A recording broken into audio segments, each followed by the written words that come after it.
ഖാദിയാനികൾ അവര് മിർസാ ഗുലാം അഹമ്മദ് ഖാദിയാനി അയാള് രംഗത്ത് വന്നുകൊണ്ട് പല വാദങ്ങളുമായി വന്നു. മഹ്ദി ഇമാമാണെന്ന് പറഞ്ഞു, മസീഹ് മഊദാണെന്ന് പറഞ്ഞു, നബിയാണെന്ന് പറഞ്ഞു. 1,24,000 നബിമാർക്ക് അന്ത്യം കുറിച്ചുകൊണ്ട് നബി കരീം സല്ലല്ലാഹു അലൈഹി വസല്ലമ തങ്ങളോടുകൂടി, അവിടുത്തെ വരവോടുകൂടി, അവിടുത്തെ രംഗപ്രവേശത്തോടുകൂടി ഇനി നബിയില്ലല്ലോ. ഇനി ഒരാൾ നബിയാണെന്ന് വാദിച്ചു വന്നാൽ അവൻ ഇസ്ലാമിൽ നിന്ന് പുറത്താണ്.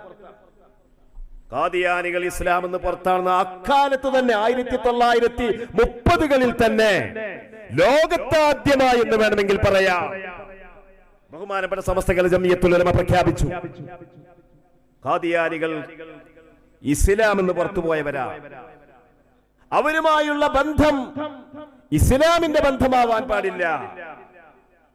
അത് വിവാഹബന്ധത്തിലും സലാമിന്റെ വിഷയത്തിലും മയ്യിത്ത് നിസ്കാരത്തിന്റെ വിഷയത്തിലും അനന്തരത്തിന്റെ വിഷയത്തിലും എല്ലാം അവർ ഇസ്ലാമിൽ നിന്ന് പുറത്തുപോയവരാ എന്ന് അന്നേ നമ്മുടെ പണ്ഡിതന്മാർ ജനങ്ങളെ ബോധവൽക്കരിച്ചു.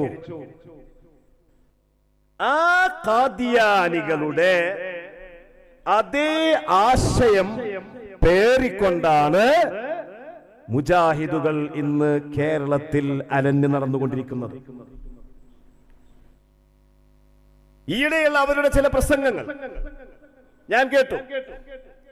ആ പ്രസംഗത്തിൽ പറയുന്നത് മഹാന്മാരോട് സഹായം ചോദിക്കുന്നത് അത് മരിച്ചു ഖബറിൽ ജീവിക്കുന്ന, മരിച്ചു എന്ന് പറഞ്ഞാൽ ഖബറിൽ ജീവിക്കുന്ന ഇസ്ലാമിന്റെ കാഴ്ചപ്പാട് പ്രകാരം മരണാനന്തരവും മരണവും മരണാനന്തര ജീർണതയും എന്നല്ല.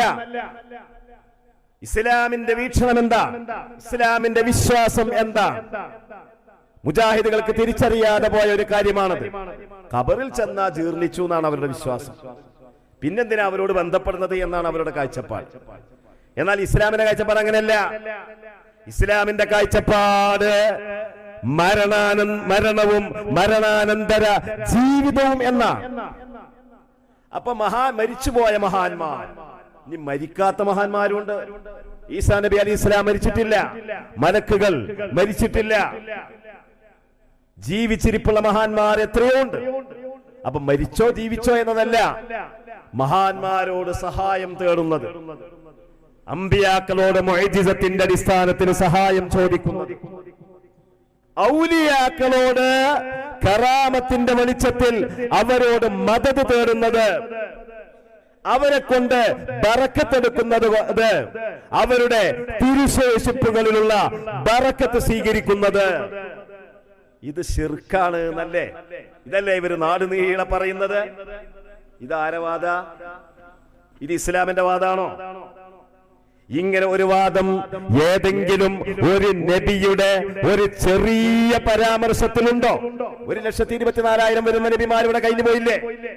ഏതെങ്കിലും ഒരു നബിയുടെ ഏതെങ്കിലും ഒരു വാക്കിൽ ഇങ്ങനെ ഒന്ന് പറഞ്ഞിട്ടുണ്ടോ? മഹാന്മാരിൽ നിന്ന് മദദ് സ്വീകരിക്കൽ, അവരോട് സഹായം ചോദിക്കൽ, അവരുടെ ബറക്കത്ത് പ്രതീക്ഷിക്കൽ, അത് തൗഹീദിനെതിരാണ്, ശിർക്കാണ് എന്ന് പറയുന്ന ഒരു വാക്ക്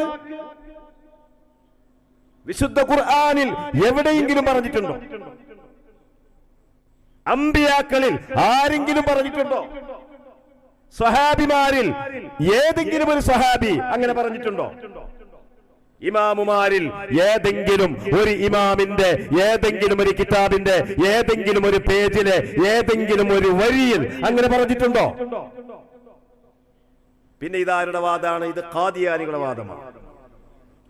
ഇവിടെയുള്ള കേരള നദ്വത്തുൽ മുജാഹിദീന്റെ വാദം ഇസ്ലാമിന്റെ വാദമല്ല.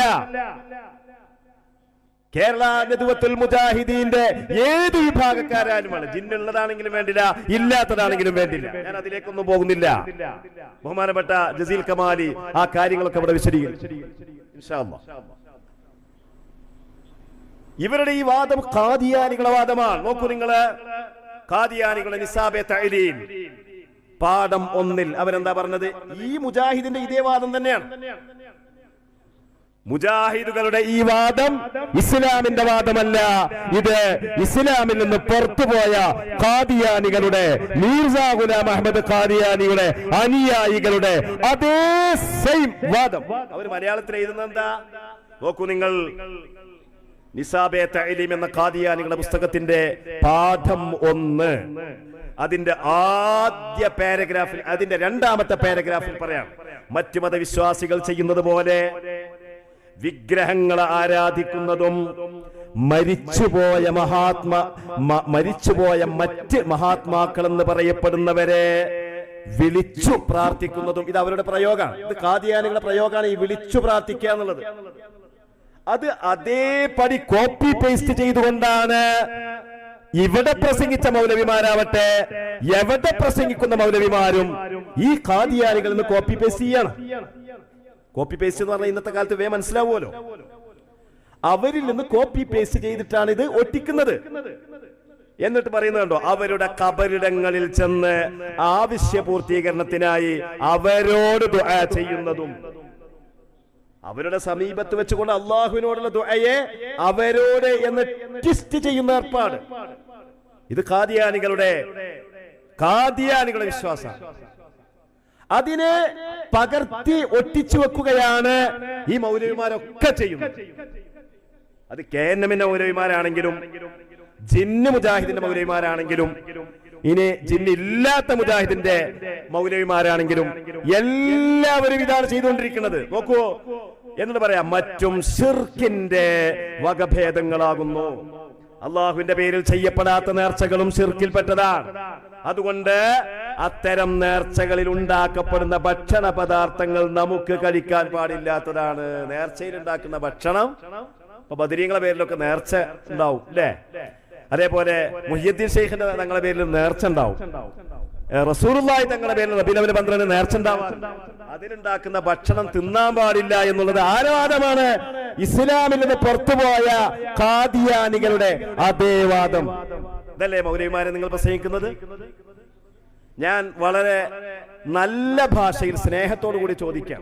ആരോട് ചോദിക്കാണ്? ഈ മൗലവിമാരുടെ പ്രസംഗങ്ങൾ ഇങ്ങനെ 2 കാതും കൊടുത്ത് നിരന്തരമായി കേട്ടുകൊണ്ടിരിക്കുന്ന ഒരേ പ്രസംഗം ദിവസവും കേട്ടുകൊണ്ടിരിക്കുന്നവരുടെ അണികളുണ്ടല്ലോ, അനുയായികൾ, പാവപ്പെട്ട അണികൾ, അവരോട് ഞാൻ ചോദിക്കാണ്, നിങ്ങൾ തിരിച്ചൊന്ന് ചോദിക്കണം ഈ മൗലവിമാരെ. നിങ്ങൾക്ക് ഇന്ന് ചോദിക്കാൻ, നേരിട്ട് ചോദിക്കാൻ പേടിയാണെങ്കിൽ നിങ്ങൾ വാട്സപ്പിൽ ചോദിച്ചോളൂ, അതല്ലെങ്കിൽ മെസ്സഞ്ചറിൽ പോയിക്കോളൂ, അതല്ലെങ്കിൽ വേറെന്തെങ്കിലും സോഷ്യൽ സംവിധാനങ്ങളിൽ ചോദിച്ചോളൂ. നമ്മൾ എന്തിനാണ് ഈ ഖാദിയാനികളുടെ വാദവുമായിട്ട് ഇങ്ങനെ ഊരു ചുറ്റുന്നത്? എന്തിനാണ് നാടുനീളെ പ്രസംഗിക്കുന്നത്? എന്തിനാണ്? ഇതൊന്ന് ചോദിച്ചൂടെ? ചോദിക്കാലോ.